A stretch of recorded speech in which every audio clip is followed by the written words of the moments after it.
UFC Freedom 250 just took place and I'm thinking of ending it all. I stayed up on a work day to watch two of my favorite fighters of this generation to get finished back to back. But anyways, this was an absolutely amazing card. I just hated that it was happening on a Sunday, especially when I found out that the event was fucking delayed. I had work, but we sacrificed for America, and I do it for you guys. This was the best card of the year so far, generational pay-per-view, and we're going to start off with Diego Lopes versus Steve Garcia.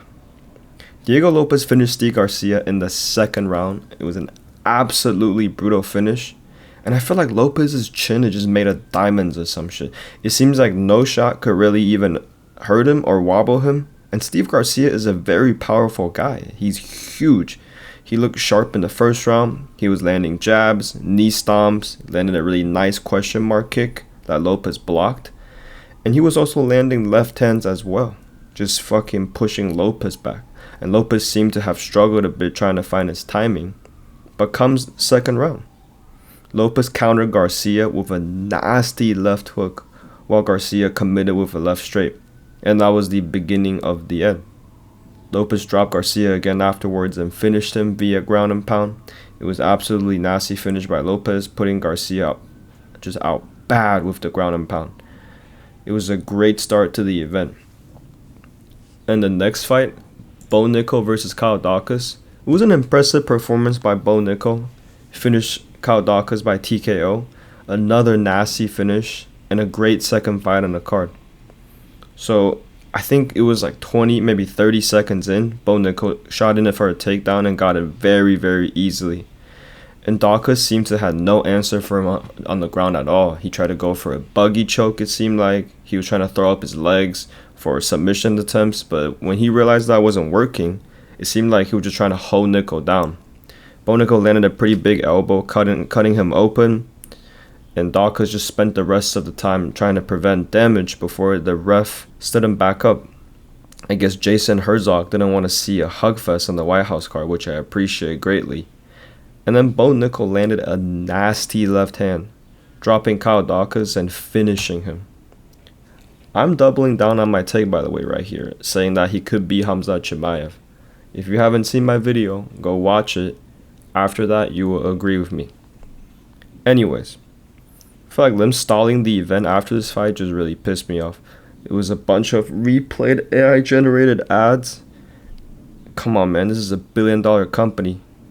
Guys, I really didn't want to go to work. But anyways, Mauricio Arrufi just legit toyed with Michael Chandler. It was like a grown man fighting a kid. It was like, I don't know, like fucking an autistic kid just abusing an animal or something. It's like a dad beating his teenage son.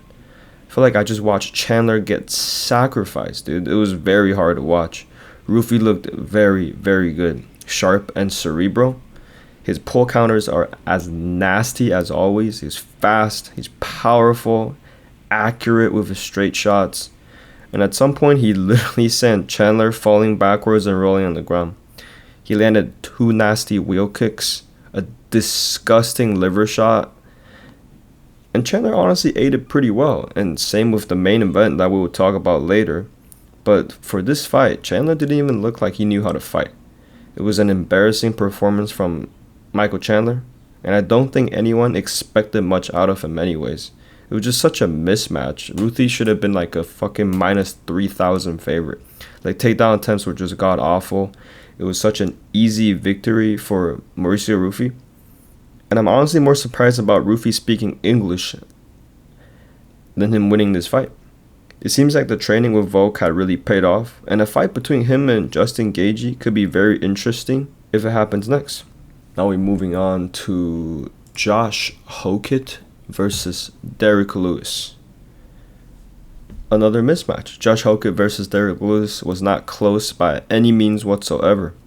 I think the fights tonight really matched the betting odds besides the main event, I guess. It was another one-sided beating on the card. Hogan looked a bit hesitant at first against Derek Lewis. I mean, given how powerful Derek Lewis is and how he could end a fight at any minute, he can just fluke anybody with a right hand.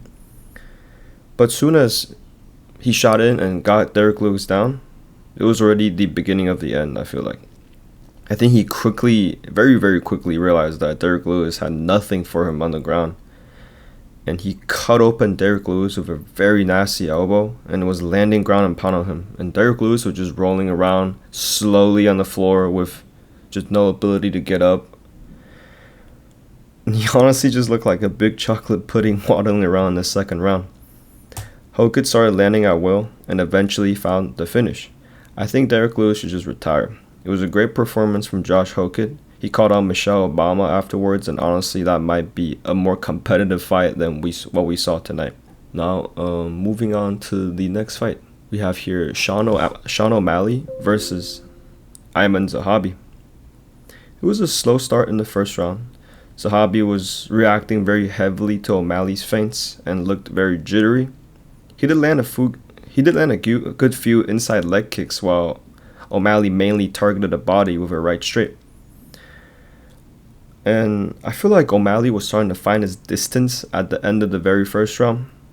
And come second round, Joe Rogan was legit ejaculating in his pants talking about Zahabi's leg kicks, and it was really annoying to watch. And it seemed like Zahabi's game plan was to only throw kicks.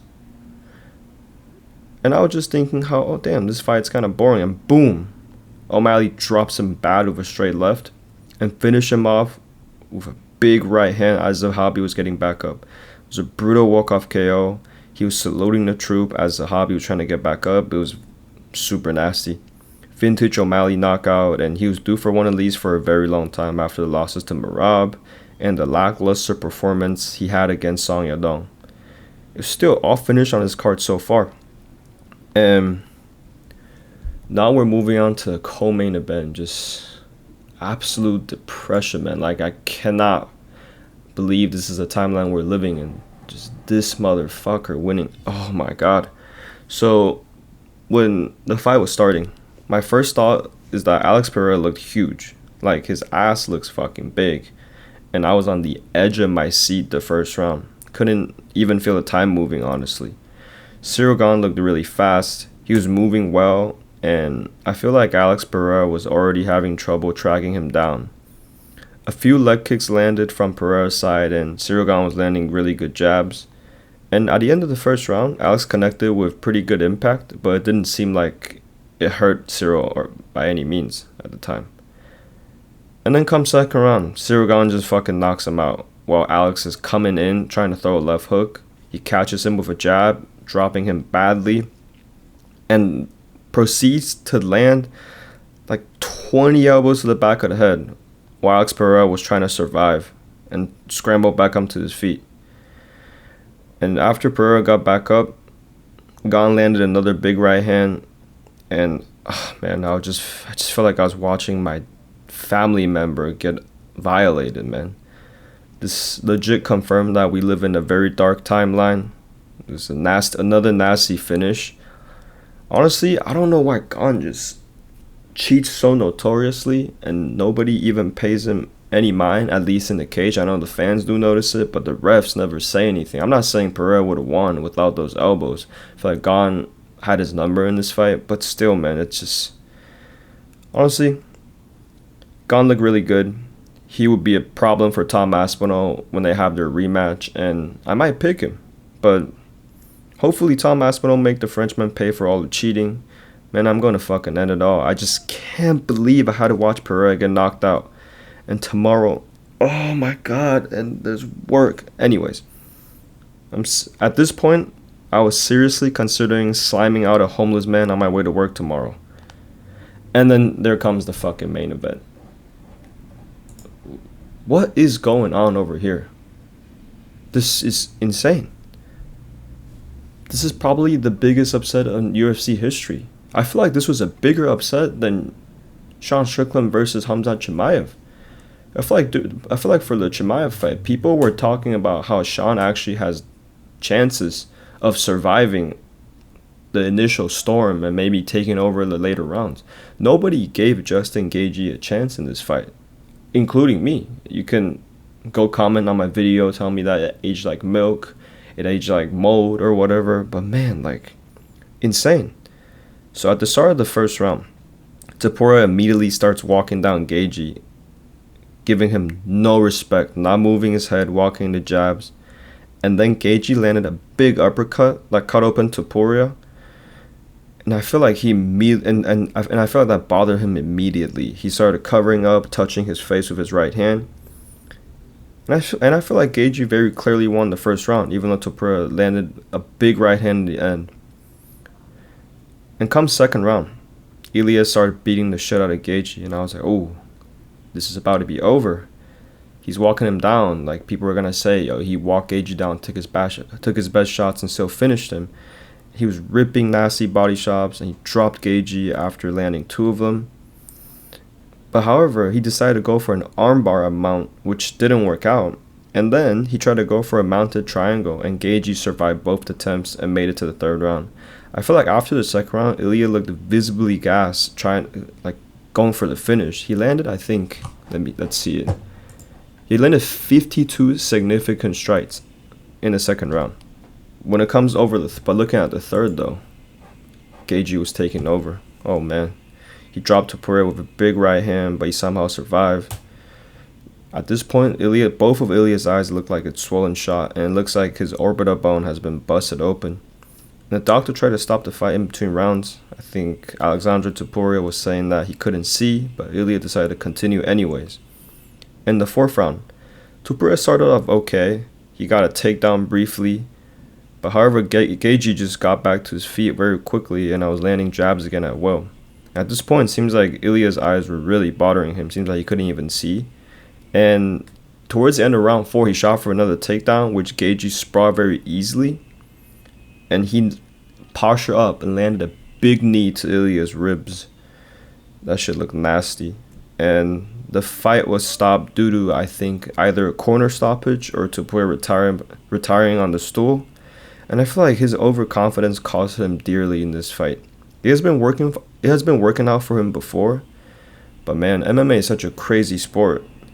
One punch, like one well-placed shot or one wrong decision could change the entire course of the fight. And I feel like Topuria made many mistakes of underestimating Gaethje. I feel like that initial shot to the eye was the beginning of the end of the first round. Overall, this was a generational card. Ilia needs to take a lot of time off to recover. He took an insane amount of damage. I'm not even sure if he'll come back the same. Hopefully so. And this was such an amazing event. And thank you guys for watching the video. I'm on suicide watch. Peace.